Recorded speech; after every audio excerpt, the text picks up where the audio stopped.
A Sports Life and Hip Hop. Man, what's up with your boy Jim Jones, man? They Oh wow. what is that he talking about with Nas? Dude, he said he better than Nas, man. He said he more relevant than Nas. Like that's crazy. I mean, he does.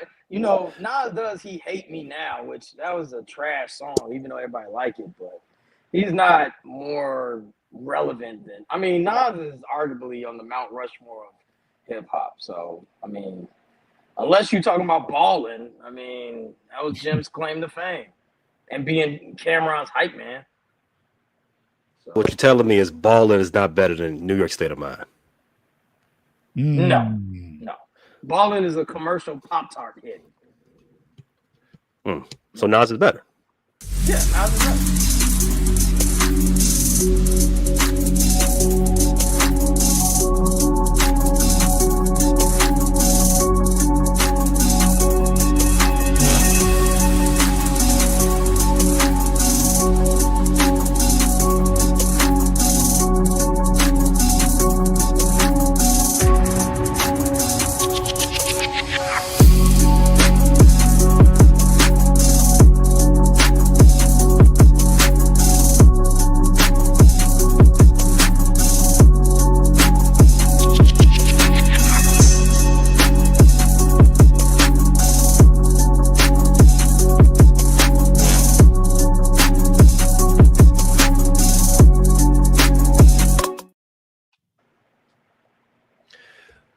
Welcome to the Central Division Showdown. Monday, once again, we have a jam-packed show.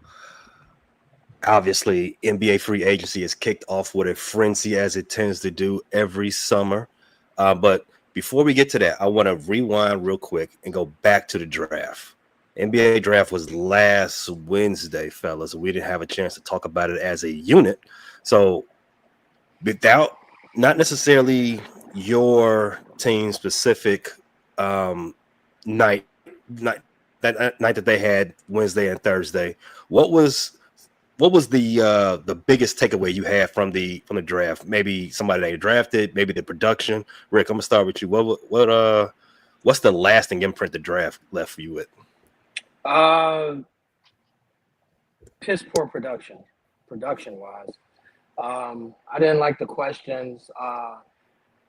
Player wise, I'm a little biased because I've grown to see people appreciate being drafted, but I didn't like how these young gentlemen acted. Some of them getting drafted. Some of them. Yeah. There was more than one. Eh, you had Ace Bailey. I think we all. I And think we all know the. I think we all know the one. um, yeah, Ace Bailey, but their body language didn't speak volumes. It seemed like they weren't excited, and I blame that for the NIL. But that's another topic for another show. What about you, Foss? I see you over there head nodding your head. What Nah, What did you think yeah. about the draft? Yeah, well, I have to agree to that. The enthusiasm that now I got some money in my pocket probably goes away when you made $1 million your freshman year, maybe before your freshman year. But so I do get that, but I left it like I got a lot of research to do to get to know some of these guys because I don't know there was a lot of folks that I was kind of like who like once we got to a certain point. So um, yeah, overall, it was all right. It's interesting. We kind of talked about it. Me and June talked about it, how they split it up in 2 different days. I don't know how long they've been doing that. I think that's pretty new, but probably unnecessary. But I'm sure they made some coin off that decision. What about you, Tate? You like the 2 night event for the NBA draft? Nah, I disagree with False. I think they lost money in the second night. That was a thing that started last year because of Bronny. That last year was the first year because Bronny was getting drafted in the second round. I bet they don't bring it back next year. There's no need to. But as far as the draft goes, it's the draft. It's boring. They don't have a strong crew doing it, man. I don't want to watch Big Perk up there talking about whatever he talking about. He ain't talking about nothing, so I don't know whatever he talking about. and the dude, the money dude, what's his name, Bobby Marks or whatever. Man, they need to bring the dude Fran Fraschilla back and tell us about Yeah, all these European players and stuff like that, global three players. 3 years from being away, 3 years from being good. Yeah, so That's steak. it was cool though. I usually it's too much to watch. Like the NFL drafts, a whole bunch of stuff going on, and I don't like the way that the NBA because the league year doesn't start till the new league year doesn't start till tomorrow. So they always put the player up there wearing the cap of the team that they gonna get traded from. It get confusing, man. I mean, to me, if they getting traded, they should just put that cap on, rock from there. But because officially the league year starts tomorrow, they got to wear the team that drafted them cap, and then it's just confusing. That's all. I'm being. You guys know, an old guy, and get off my lawn and being grumpy. But yeah, that's where I'm at. Help him out there, June. Be grumpy with him. What are you going to finish your cycle of being upset with the draft? Well, I mean, I think what they're doing, they're trying to take a page at the NFL draft. One thing the NFL draft does, they do the draft coverage right, and it's over a course of 3 days. And I think the NBA was, trying to mimic that and make it more interesting than what it is. The problem is the talent pool isn't deep enough to do that. You're not excited about the second round as you used to be. So I think it kind of flopped, but I applaud their effort. But yeah, you can go back one day. Hey, I got a question real quick. Hey, Vince and Tate, wasn't there a time the NBA had 3 rounds in the NBA draft? At one point, Yeah, there was. There might even been more than 3 at one point. But yeah, Okay. If I'm not mistaken, the Major League Baseball draft is also a multi-night event, multi-day event, because I think they hold theirs during the day, like around 11 a.m., something like that. Which, if you want to talk, June, if you want to talk about not knowing what you're doing, look at that league. They don't do their draft. right? Well, all right, but all right. So we are the Central Division show. We do represent certain teams within the Central Division. We podcast on those teams. So let's talk about those teams in particular. And let's start with the team that won the Central Division for the regular season. Tate, how did you feel about the Cavs draft? no, I thought the Cavs did the best they could do, considering they didn't make any moves. They only had 2 second-round picks, number 49 and number 58. Feel like they got a good player, a player that's needed. They got Tyrese Proctor out of Duke, was the 5th player from Duke drafted in the draft. All 5 of their starters from last year's team were drafted. He was the point guard, kind of more like a lead guard because he's 6'5". He can shoot the 3, shot 40% from 3. Word on the street was we got him at 49, we being Cleveland. We got him at 49. I mean, he was projected to go like in the right at the top of the second round, somewhere between 32 and 37, something like that.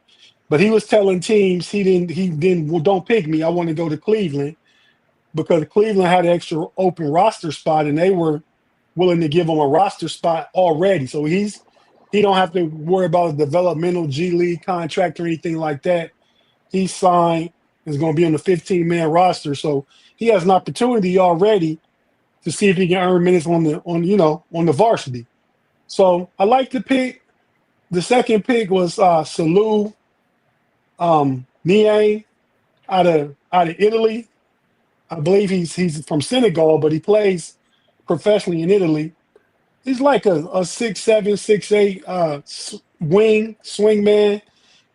He's a project. He's gonna be stashed over there in Italy for at least probably 2 years, probably. Then we'll see. Then we'll see what we're working with. But because the Cavs, like I said, had 15 players after they drafted Proctor anyway, they they didn't have room for him to. And then they like their two-way players, two-way contracts they have. Luke Travers and the center, I can't remember his name. They actually cut ties with Imani Bates today, so they didn't have room on the two-way contract. So they let Imani Bates go. They got Travers, this other guy. They sent the second pick of the second round over the going back to Italy to play professionally, and Tyrese Proctor could be a factor considering the Cavs won't be bringing Ty Jerome back. Romy Rome, as my boy Rick called him, Ty Jerome Rome. And we'll talk about that when we get to free agency. But yeah, I like what the Cavs did as far as what they were able to do as far as the draft part of it goes. All right, thanks for that. Let's swing it around to the Detroit guys. Same question. You all had an improved season at 24-25. How'd the starter for the next season go? How was your draft night? Well, we had one draft pick. That was Chaz Lanier at number 37 out of Tennessee. I kind of figured that would be the pick.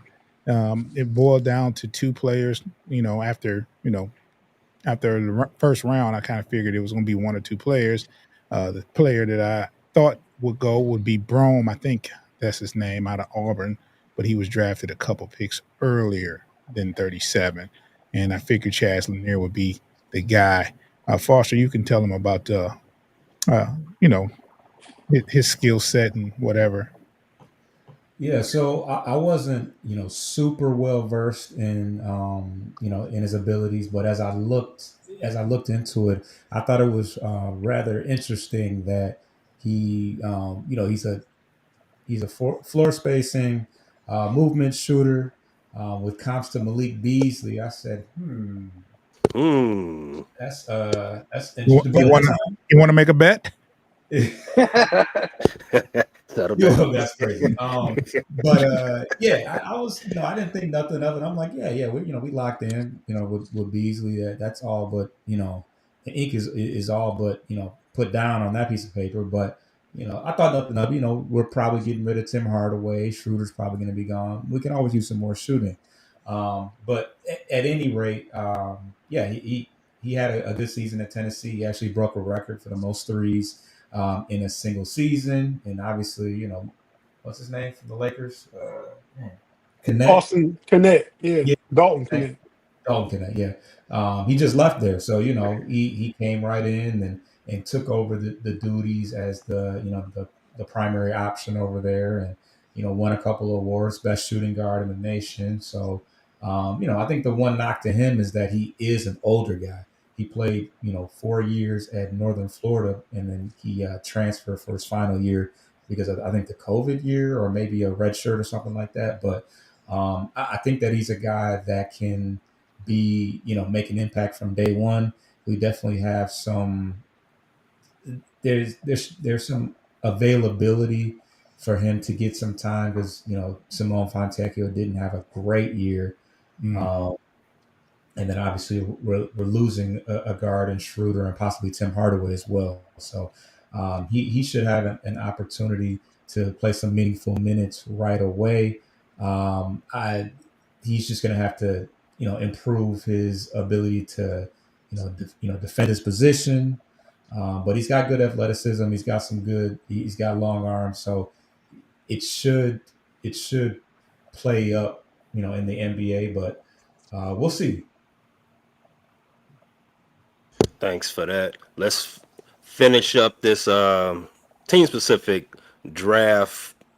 I guess, did you like it or did you not, with the Chicago hometown Bulls? Hey, man, what's coming to the West Side, Rick? Let us know. What did the Bulls do to, I guess, move in the right direction for 25-26? Pay.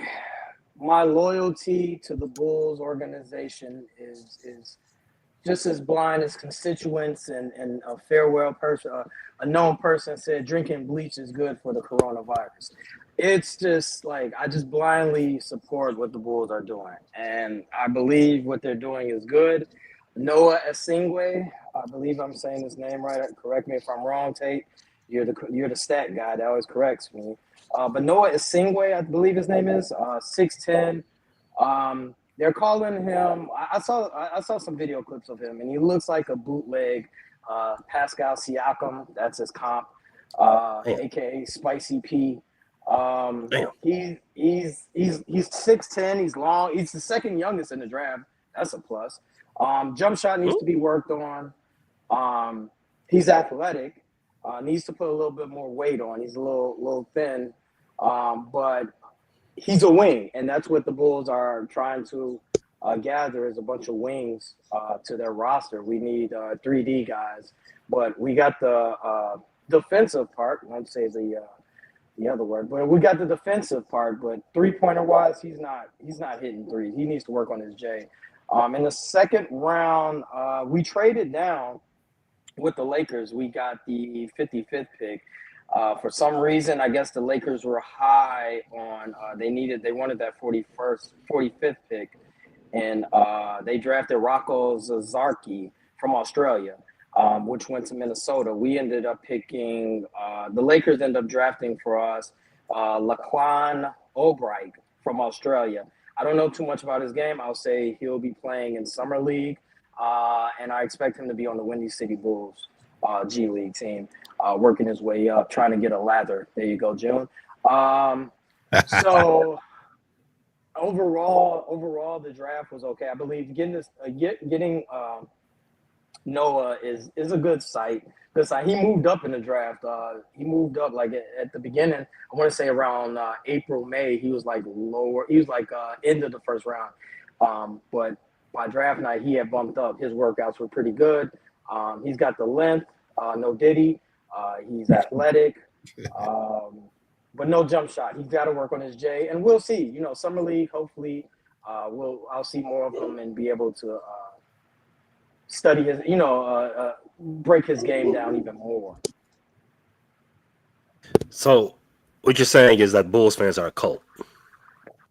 Yeah, we're. I mean, we always go to the game. We sell out every night. Like we're the number one attendance team in the NBA. We're blinded. We are like, no matter what, we're going to support our team. So, yeah. Very cultish. Very cultish. Maybe they should drink bleach. So, do they draft American players anymore? I mean, I've heard Australia, Sinhalese, Fontecchio. I don't Italian players. Do Americans still play in the National Basketball Association? I think it's a trend right now. I think everyone's trying to be, and this is old school Tate and June. They're trying to be the Jerry Krause in recruiting Tony Kukoc. They're trying to find that gem where it's like, oh, I found them first, or they're trying to be like the Bucks discovering Giannis. I think everyone wants to hold their hat on that, or a Joker. So now the American players that play in college take a back seat. It's like, oh, we've seen you before, but I'm going to, Finland to go see if I can find another guy that can play that's better than an American soil player. Well, I'll piggyback, Diddy, off what Rick's talking about. I mean, the best players, a lot of them are foreigners. Giannis, Joker, Luka, Shea. I mean, we don't think of it. We see a black guy out there, Shea from Canada. You know what I mean? And, really, the top guys, and the evolution started. The United States not favored to win the next Olympics. It started back with the Dream Team in '92, the original Dream Team, when basketball became global, as players and kids all around the world, them little kids like Joker, saw that, started playing and stuff, and and quite frankly, I think guys over there, some of the different. We go back to Mutombo. We go back to Hakeem Olajuwon. I mean, there's always been guys. They get taller. They got better footwork. They play soccer as their major sport. It's just a lot of nuance to the reason why. And I think in the NBA, when you picking, especially in the second round, I mean, you'll take a gamble and leave a guy over there, stash him, versus taking the 8th best player on Illinois' team. Even the guy from Illinois' draft is a foreigner. Can I add on that? It also seems like it doesn't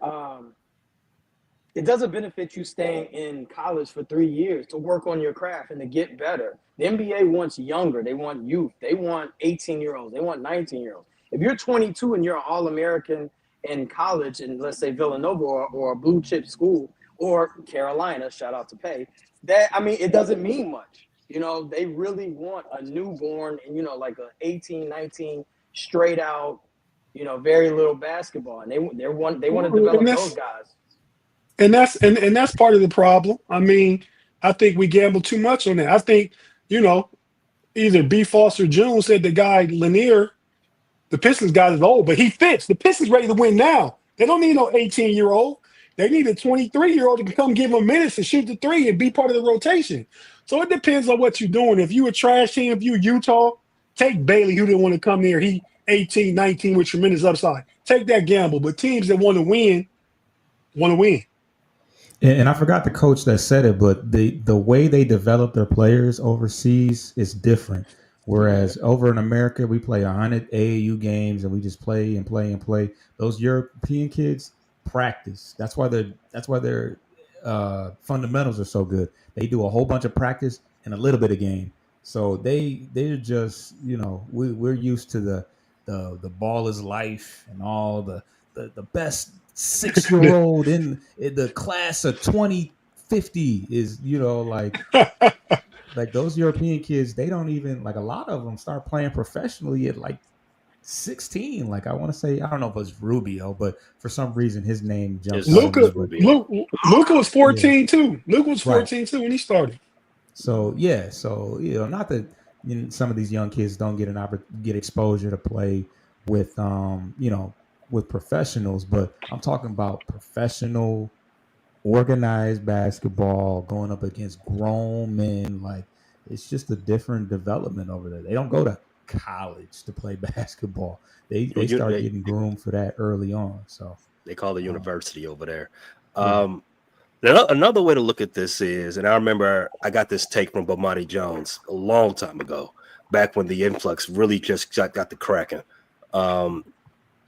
There's a thought that the foreign players might be easier to coach than the the homegrown players. And as you can tell, the foreign players look different than most of the homegrown players too. So there might be a little bit of a classism thing going on. Might be a little bit of a taking back our ball and going home thing. So, you know, there's a lot of ways to look at it. But, you know, we good luck to the guys coming into the league. Can't wait to see what you do. Maybe MVP and lead one of our teams to a championship. All right, let's move on to the main course. Well, not the main course, but the best part of the appetizer of tonight's show. Let's go to free agency. Free agency kicked off, for those that don't know, 6 p.m. Eastern Standard Time for the NBA. It is probably, and I'm gonna kick this all to you all. Do you all still think the NBA free offseason is the best offseason that there is as far as American sports? Yeah, I think it is. It's exciting. The NFL is starting to catch up, though. The NFL is starting to get a lot of action. But in NBA, we know when that clock strikes, and before that, because we talked about this Friday night, Pay, with, you know, you said they was already negotiating in. That was Friday. It's supposed to start today at 6. But, you know, as soon as that clock struck 6 today, deals is getting done. When stuff happened at 6:01, you know them jokers been talking already. So, you know, yeah, it's a lot of excitement in the NBA free agency.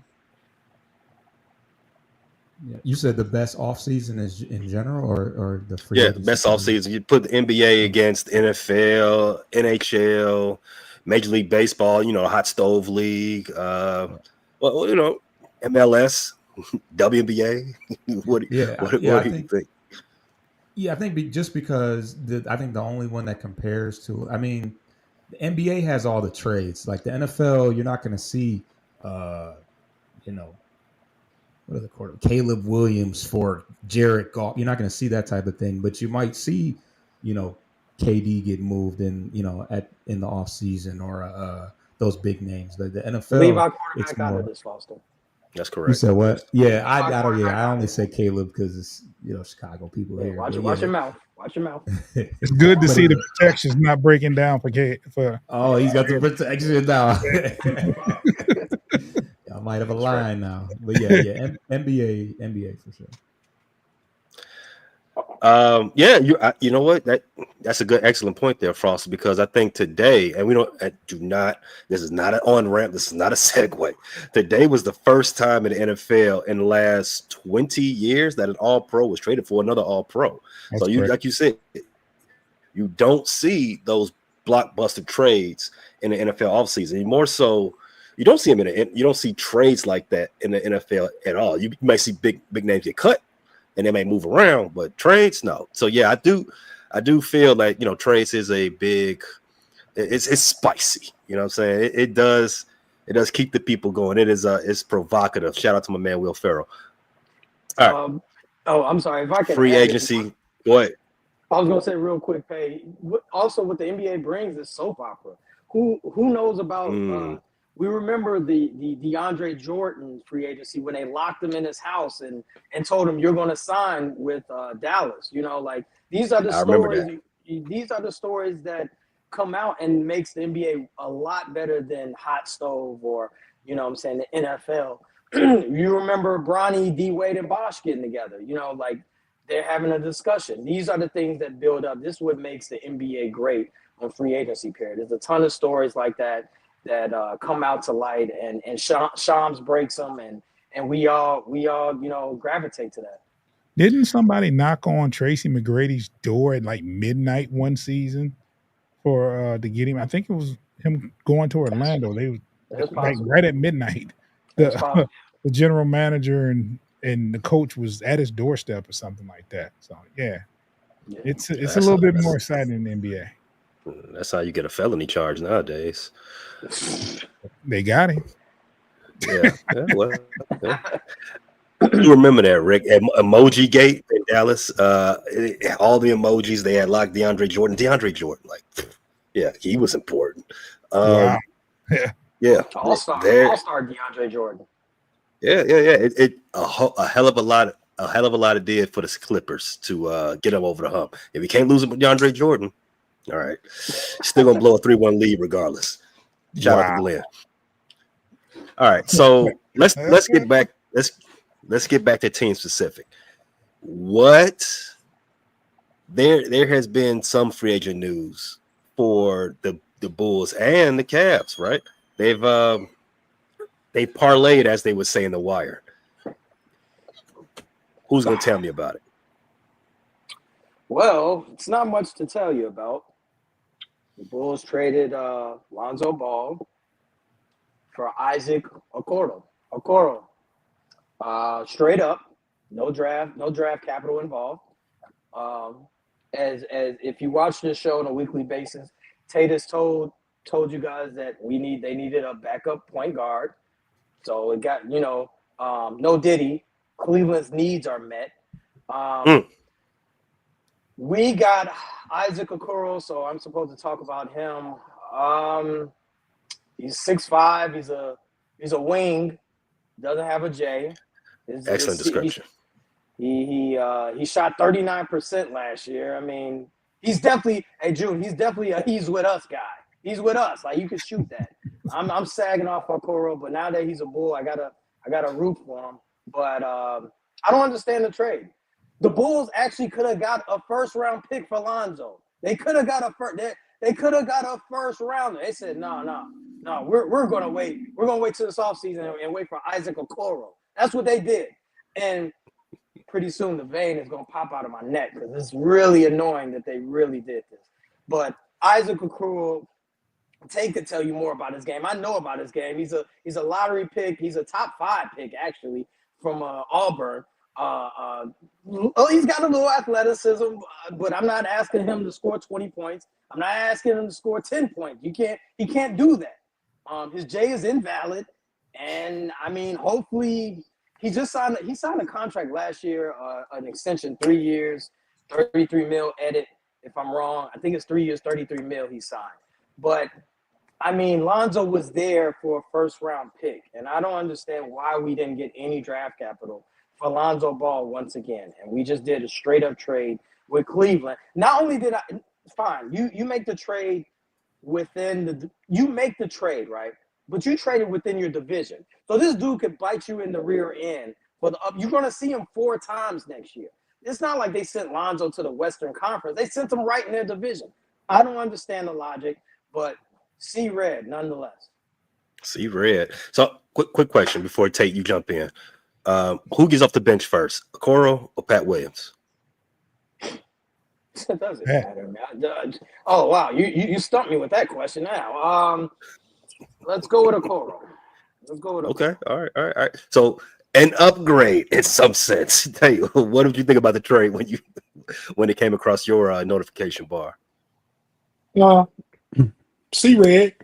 I think Okoro starts next year. I think he starts That for was 3, unnecessary. That was unnecessary. but we'll see. No, man, I thought it was a good trade for Cleveland. Rick was absolutely right.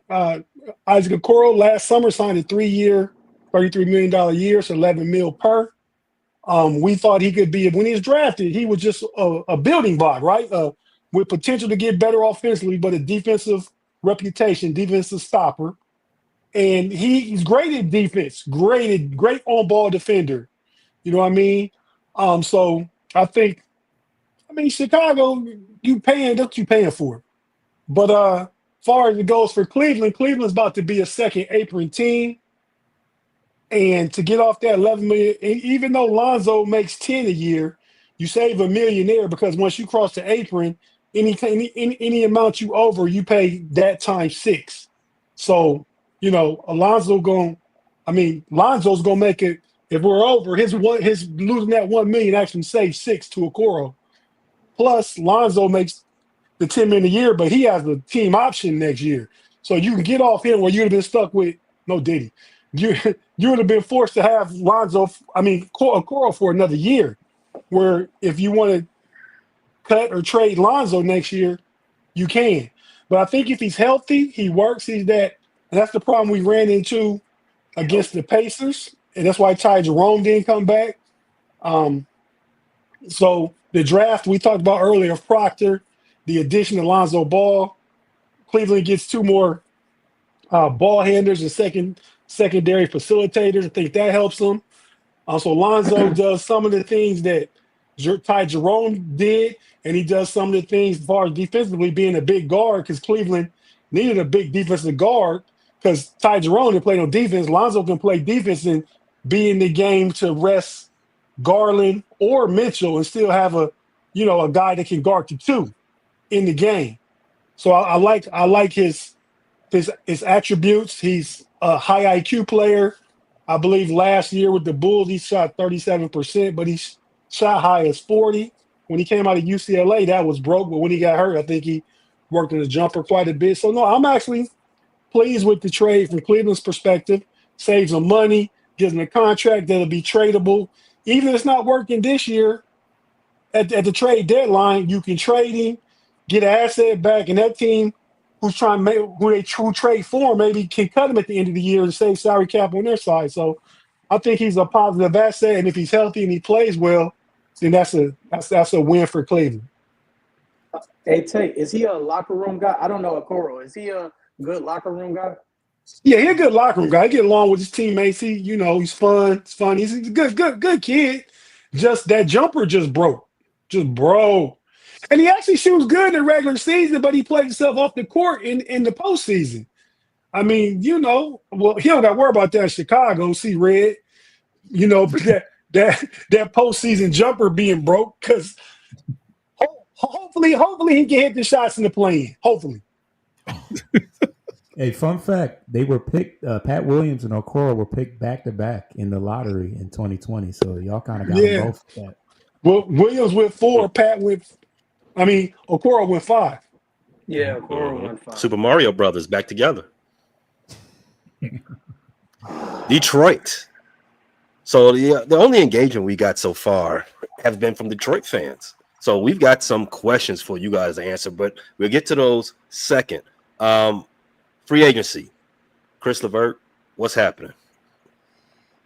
Yeah, that's news that broke just before the show started. But it appears that the Pistons have pivoted off of the Malik Beasley situation, and went after a player that formerly played in Michigan, originally from Columbus, but yeah, he Shout went to out. Michigan, and yeah, so we got another scorer off the bench, but I'll let June tell you more about him. He's a Michigan guy, so. You gonna put Hey, MSU Detroit, homie. That's Karis LeVert, not Chris LeVert. it's Karis Yeah, LeVert. Yeah. Us state fans are disrespectful. We Chris, Kevin, whatever his name is. Yeah, he's Gerald. Yeah, Gerald. Yeah. Tate, you can correct me if I'm wrong. He's about Karis LeVert, 6'4", 6'5". He's a good defender. He can be your secondary ball handler. He can score. He can score. I was asking for Karis LeVert a couple of years ago, so I don't know if it's too late, but they got him, and they also re-signed Paul Reed in case they need a few minutes at the end of the game. He played in the playoffs last year because of Stu, but yeah, Stewart was hurt, man. That's the only reason. But yeah, I like the pickup. It wasn't what I didn't see that one. I didn't see that one happening. I had some other people in mind, Well, but he's a JB guy, June. He played for JB in Cleveland. that's right. I mean, he's 6'6". He got under JB. He got better defensively, but I think it's exactly what y'all need. I think he's better than Schroeder. He's a secondary ball handler now. Cade can really stay on ball if you want to, because he got somebody that can also give him a break, and kind of be a secondary playmaker, stuff like that. He's a great passer, and he's a scorer. It's three. He's got better to three. I bet. I'm just guessing. I bet he probably shot about 34, 35%. So, and he's a JB guy. Yeah, he's not a he shot actually he shot 37% from three. Okay, yeah. Yeah. My biggest The concern Cavs didn't want to trade him last year, but they wanted to really acquire DeAndre Hunter. But I think Harris is a great player. I think he's going to be a perfect fit for y'all. Y'all see. Yeah. I just want him to stay healthy. I know he had a string of a couple years where he was, playing like 40-ish games a year, which was kind of scary. But that was kind of going on earlier in his career. He's been around a while. I think he has something with his kidney or something, some kind of kidney infection causing him to miss a year or something. But yeah. Question from MSU Detroit fan. So the signing Chris LeVert stop the Pistons from re-signing Timmy Hardaway Jr., or do we still keep him? I think Tim Hardaway was like not an option at the end of the season. However, with the thing that's going on with Malik Beasley, you never know. He's still a viable option if you choose not to pursue Beasley after the issues that he has. So I don't know. I think Karis LeVert is your Dennis Schroeder this year. Last year. So that was either you was going to re-sign Schroeder, or get someone else, and I think that's what they did. And I think you could have kept Hardaway, but I don't think Hardaway was in the plans going forward anyway. Just my opinion. I mean, to me, they're kind of Well, I won't say they're the same player because I think that LeVert is a better creator for himself. But how many Michigan guys do we really need on the team, right? There you go. Hey man, watch your mouth. Yeah, but I don't know. We signed in for $14 million.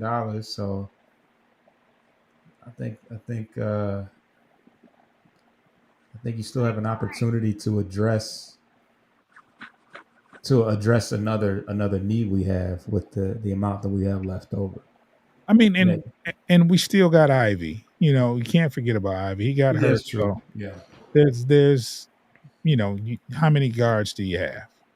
Mm-hmm. You got Sasser. Yeah. You drafted a guard. So yeah, we did good so far. Let's go ahead and take that break. When we come out on the other side, we are going to talk about the biggest news in the NBA free agency so far, and it's, as you know, the Central Division. Everything that happens in the NBA starts with Central Division, so this news is very central to us. Watching live, stay where you're at. You paying attention on audio, whether that's Spotify, Apple, or iHeartRadio, or whomever. Check out our advertiser partners. We'll be right back on the other side of that break.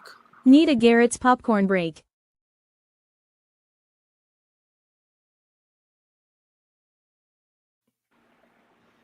All the guys from Chicago, don't get mad at me. I ain't letting it slip. It just, as you produce, you got a lot of things going on. You're juggling a lot of hats.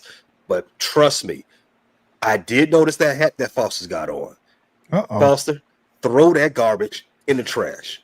Take it off right now. I don't care if your lining is busted. Take that trash off. Never that.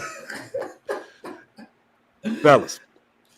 So I don't know if you all remember. I don't know if you all watched wrestling back in the 90s, but it used to crack when you heard that glass break and you heard the dun for Steve for Stone Cold. That's how it felt when I saw the news of Malik Beasley being investigated, and then got the immediate notification that Bleachers of Speakers is going live. It felt just like Stone Cold was coming down the ramp. Foster, help us on. We've touched on it a little bit. We've grazed the topic so far tonight a few times. What's going on with Malik Beasley? So we got the news on Sunday that Malik Beasley is being investigated by the U.S. District Court with allegations of possible gambling to NBA games. I found out live on the air from Pay, actually, that this dates back to when he was a member of the Milwaukee Bucks. So I can't help but blame Glenn for this. I don't, just somehow it's got to be his fault. So, but yeah, no, I mean, obviously my initial reaction was disappointment. He was one of the faces of the team, and it just seemed like a match made in heaven. He was a big part of our of us turning things around, and it was kind of like too good to be true, but the timing of it, obviously this was all on purpose. I feel like, right before he signs his deal. I mean, it was done. It just had to happen. But my initial reaction was we need to immediately keep it pushing and figure something out because time is of the essence. The draft just happened. The summer league is about to start, and we need to address this because there's just no telling how it's going to turn out. Now, we know that we've seen the worst of things. We've seen the Jonte Porter situation, and we've also seen a guy like Terry Rozier, who was found, I guess, officially not guilty today, which I also think is kind of weird timing. But I think the announcement, or maybe the announcement had already happened, but they made it known that there was no wrongdoing, or he's not being reprimanded at all for the situation. So there's two ways that it can be, that it can play out. But very inopportune time for Mr. Beasley. Wish the best for him, and hey, if we can figure out a way to make this situation, we can sign him for a couple, slices of Little Caesars pizza or some Coney dogs. Hey, come on back. But welcome Karis LeVert, because the show must go on. I almost want to call him Chris now. That's throwing me off. According to Gemini, that is important. You got to specify if you're getting your information from AI. As of Monday, June 30th, 2025, reports indicate that Terry Rozier has been cleared of any wrongdoing regarding the federal probe. While the official announcement from the U.S. Attorney's Office has not been made, ESPN's Shams Charania reported that Rozier has been cleared and there is nothing really active as of right now with him. And he is expected to play the next NBA season. If you all recall from that, headline from Terry Rozier being involved in some type of investigation, the NBA came out same day and said, we already investigated, bro. He is and we cleared him. He's good, and I think this dates back to something 3 seasons ago as it relates to Terry Rozier. Malik Beasley. NBA ain't said that. NBA said we haven't investigated him and we haven't cleared him. Well, I'm sure the NBA was already well aware of this, and they already did their own internal investigation, because these things we're the last to find out. Beasley's attorney already knew. Obviously, the U.S. Attorney's Office the investigation isn't new, and the NBA and their security division and whatever gambling partner they had that was privy to this action, they've been started all this. So it's a long-winded way of me saying where the smoke there's fire. June, you got anything on this? Yeah, I mean, as we said offline, Rick noted, you're not guilty. You're innocent until proven guilty. But if that means we can get him for a discount, he did it. See, we all about the finesse. Let's do it. Yeah. I mean, no, but seriously, it was like, man, why now? Right? This happened Sunday, and it's like, oh, come on, man. I think this is going to go ahead. I'm sorry. No, I was going to piggyback on that, because the right now part is very key to this. As he's negotiating another $7-8 million deal. Yeah. Not 8-figure deal. In comes the news right underneath the door. Like, hey, slow down. There's going to be there's going to be a little time and pass from this. You gotta feel like maybe the Pistons, it was like, you ask for a little bit. How about you ask for a little bit too much? How about we walk that back a little bit, Joe? I mean, and that's what I'm hoping. I mean, but at the same time, if you look, not looking at it from Pistons fan, just looking at it on the outside, he could have possibly left millions of dollars on the table with the timing of it, So it's unfortunate for him and his family for the timing of it. Even if he's not guilty, the timing of it kind of messes everything up for the moment. I'm coming to you next, Rick. But hey, yo, I'm coming to you next. I'm coming to you. The conversation's coming your way next, Rick. I mean, what do you mean? What are you saying? Hey, so on that special live report the other day from B. Foster, which is a great episode. You all want to check out Bleachers and Speakers, wherever you can, wherever you get Bleachers and Speakers and the post game podcast, wherever you get your podcasts. It was stated you had made a you brought something to my attention, that maybe him dropping the ball with the season on the line, maybe it makes sense now. However, being responsible with all this, Tom Habistro had did some reporting around this, and it appears to be it was about his rebounding props from that season.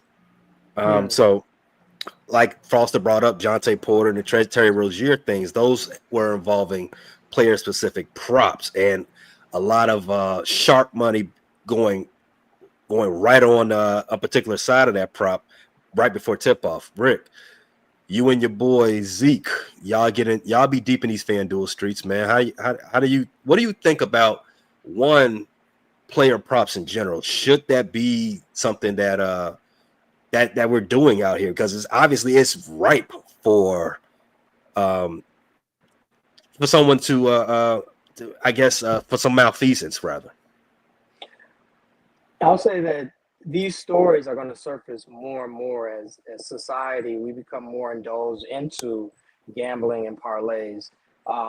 This story doesn't surprise me anymore. I think that I think Michael Porter, his brother, I think that story really took the shock value away. Like, these guys are really, and I'm not saying he is guilty, but there's something going on. Like, there's some smoke around all of this. But it is unfortunate with the timing.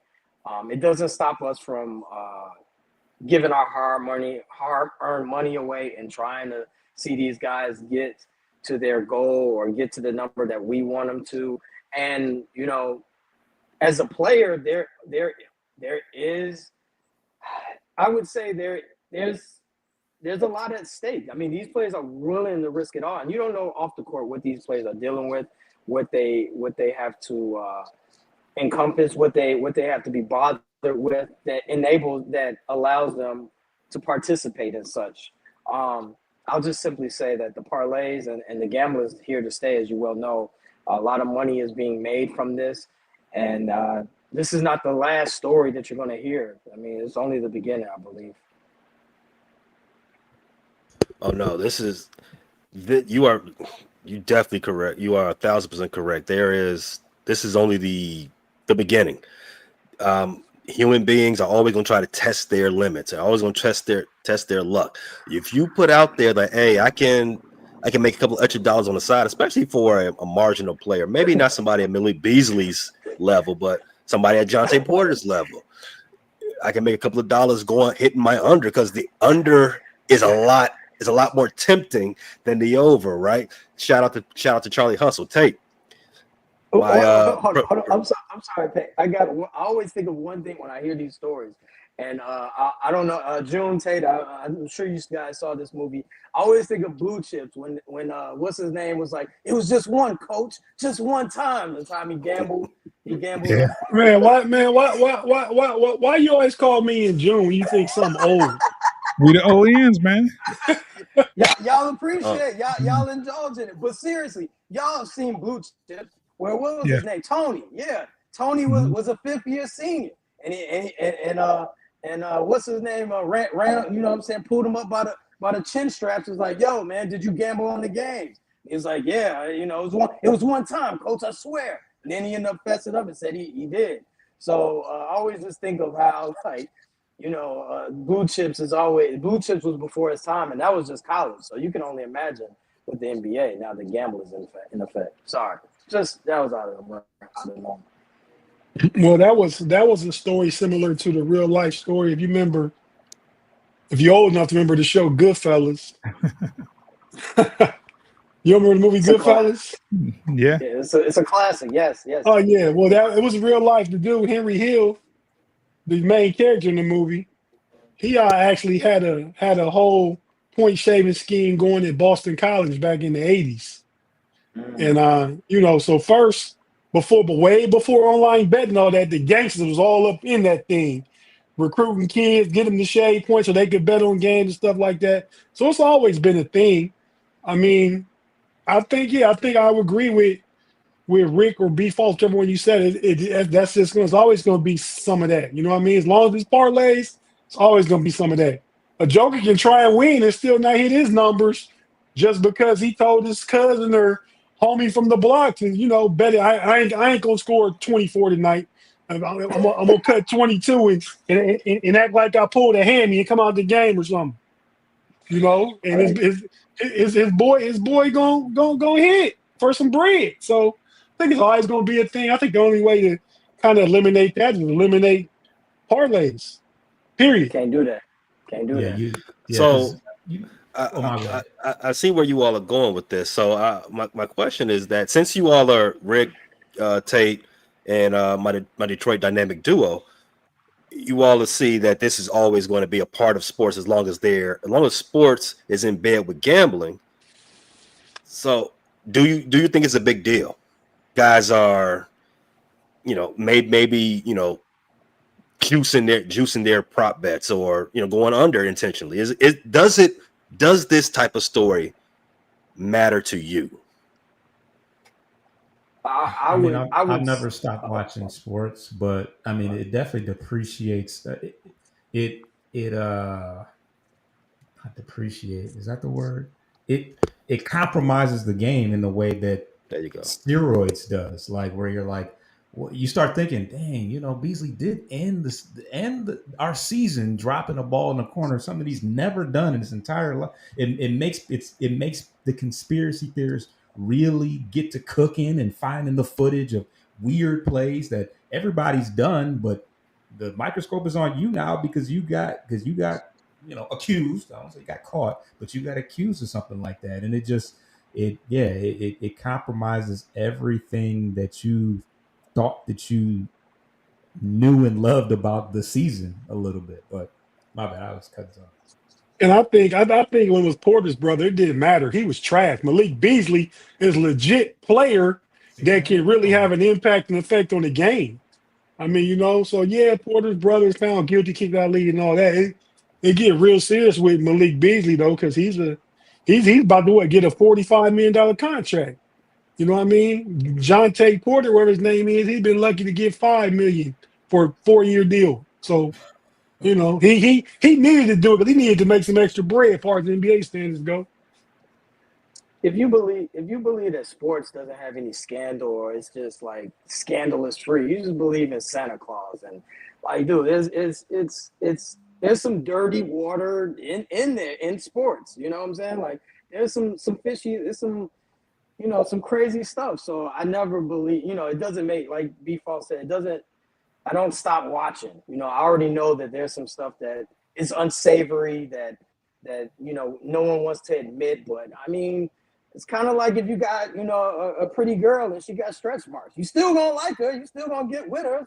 It's just, she got stretch marks. Who cares? Hey, some people like that. That's some people. Yeah, some people like stretch marks. It's a preference. Give me them tiger stripes. So sports is that. Like we know that it's not perfect. We don't believe in Santa Claus over here. So we know that there's some stuff that, is a little unsavory, as I stated.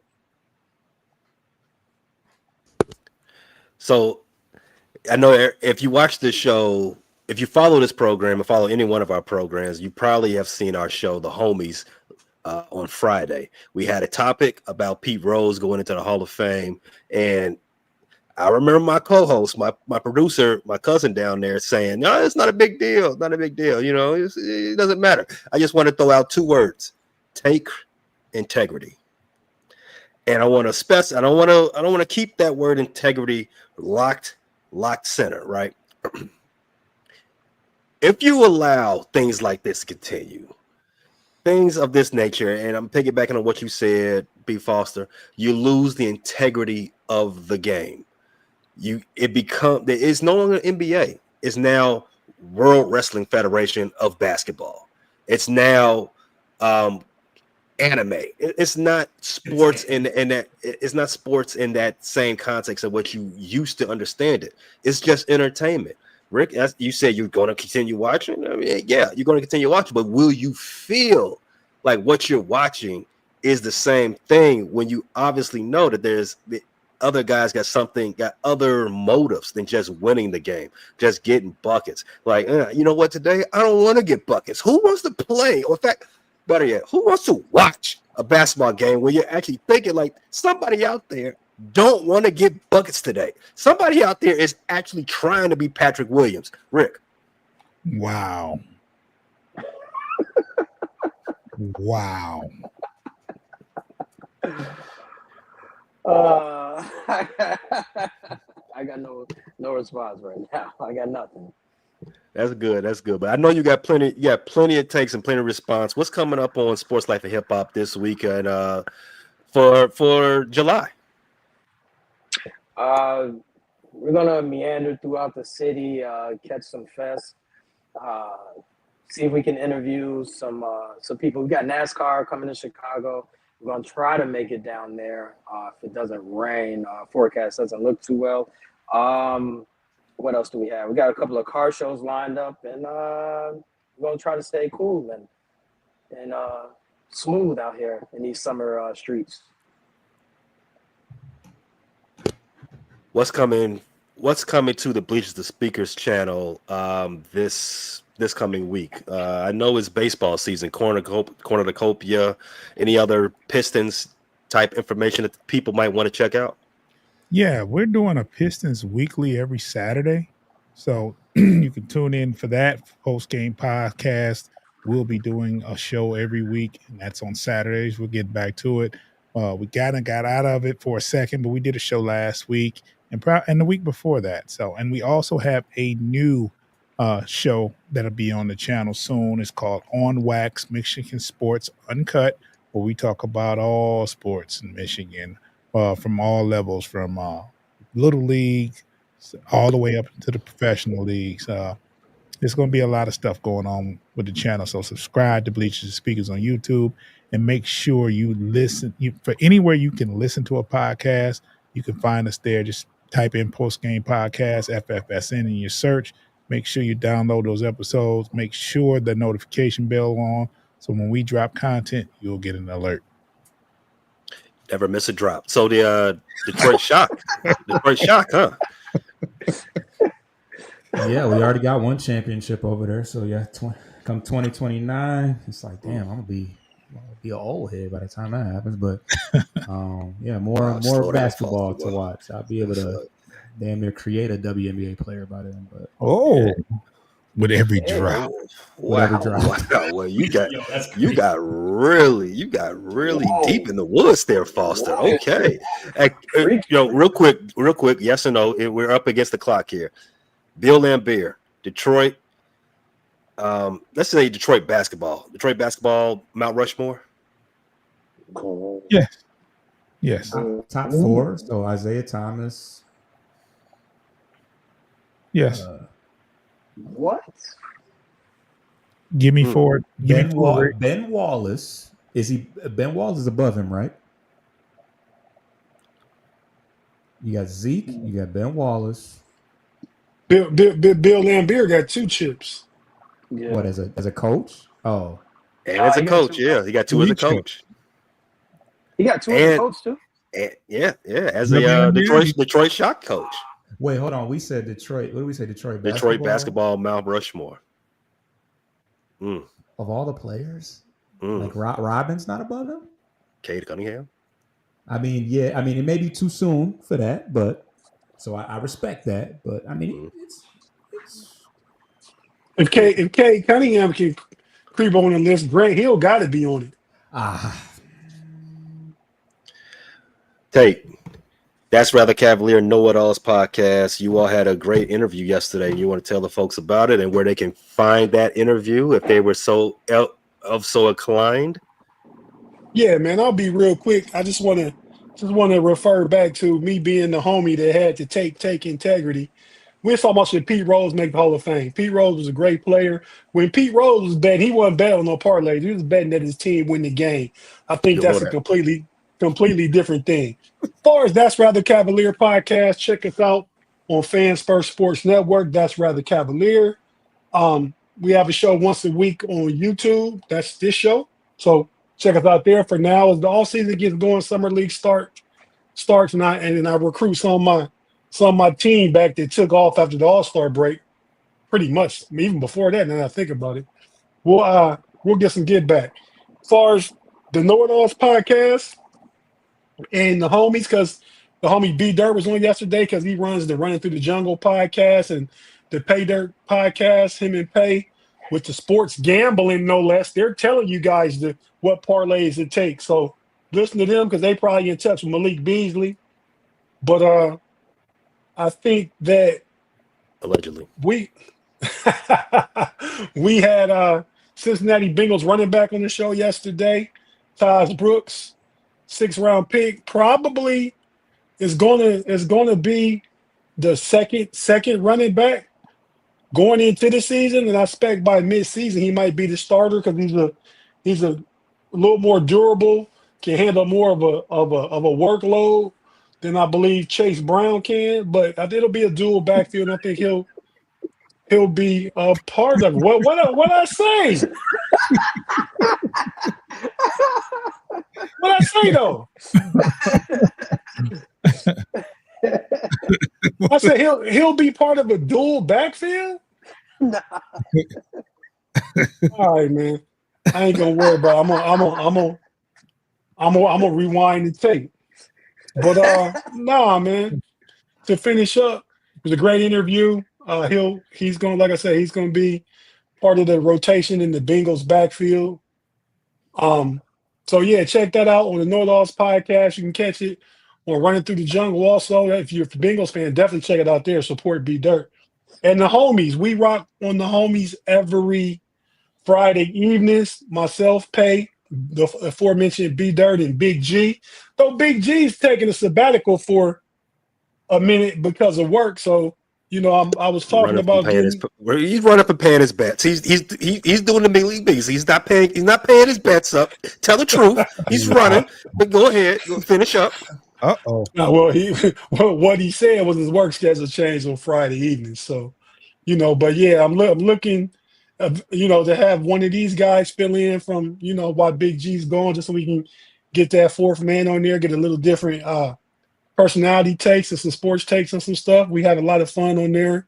It's a lot of no ditties by your boy Pay up there. So, be sure to tap in. Wednesday, the Steelers are part of that big trade today, trading an all-pro for an all-pro. We'll be on Smash the Gas on Wednesday on the Know It Alls channel, and we'll be on Pump Your Brakes on the Steel Curtain Network and the Know It Alls channel, dual casting, to talk about everything that's happened this week with the Steelers and stuff like that in the trade for Jalen Ramsey for Minka Fitzpatrick. So check us out wherever you find your podcast, FFSN, on YouTube, where you find your audio podcast. Thank you. Fine. That's a fine. Fine. That's our show for this week, fellas. And everyone watch. Thanks for watching. We'll be back next week on the Bleacher Speakers channel, and you got the information where they checked us out in. I will need everybody to stay safe, stay cool in this hot weather, and make sure you wear deodorant. Peace. Thanks for listening to this latest episode from the Frustrated Chicago Sports Fan Channel. Don't matter if you listen to this on Apple Podcasts or Spotify or watch it on Twitch or YouTube. Make sure you like, subscribe, share with a friend, hit the notification bell so you never miss a drop. And to all the guys from Chicago, we say three things. Bear down, go Cubs go, and sell the team, Jerry.